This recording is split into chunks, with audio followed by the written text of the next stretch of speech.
तो अभी Indian rupees ने डॉलर के सामने लाइफ टाइम लो 91 रुपीज का लगाया है। ये इंडियन रुपी इतना गिर क्यों रहा है? तो चलो समझते हैं पहले से। बात है सेकेंड वर्ल्ड वॉर के टाइम की। उस टाइम के एक ही देश था जो सीना तान खड़ा था। उस देश में सब कुछ सही चल रहा था और वो देश था यूएसए। तो उस टाइम पे एक सिस्टम बना और सिस्टम में यूएसए ने डॉलर को गोल्ड के साथ जोड़ दिया। तो हुआ यूं कि अब सभी देशों ने इंटरनेशनल डील्स या कमोडिटी डील्स के लिए यूएस डॉलर को स्टैंडर्ड बना लिया।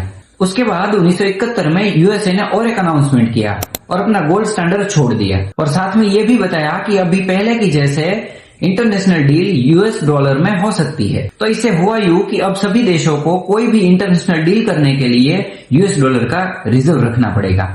उसके बाद 1973 में यूएसए ने सऊदी अरेबिया से एक डील की जिसमें प्रोटेक्शन के अगेंस्ट अपना क्रूड ऑयल सिर्फ और सिर्फ यूएस डॉलर में ही बेचा जाएगा। तो अब बारी आई इंडिया की, क्योंकि इंडिया अपनी खपत का 80 से 90% क्रूड ऑयल इंपोर्ट करता है। तो अब इंडिया को भी इंपोर्ट करने के लिए, कोई भी डील्स करने के लिए यूएस डॉलर का रिजर्व रखना पड़ा।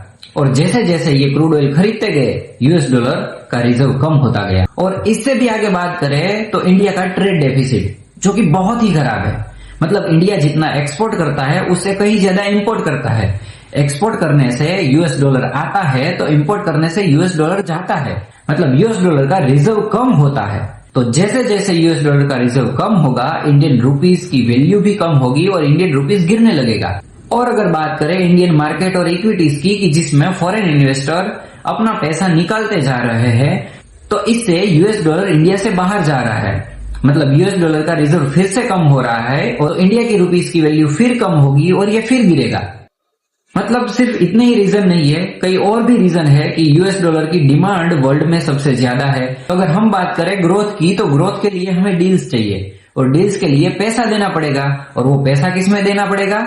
डॉलर्स में। तो फिर से यूएस डॉलर रिजर्व कम होगा तो इंडियन रुपी फिर से गिरेगा।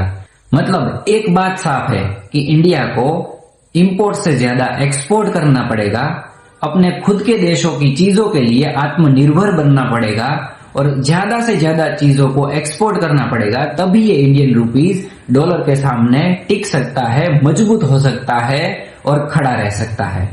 तो आपका क्या मानना है इस पे? कमेंट में जरूर बताइए।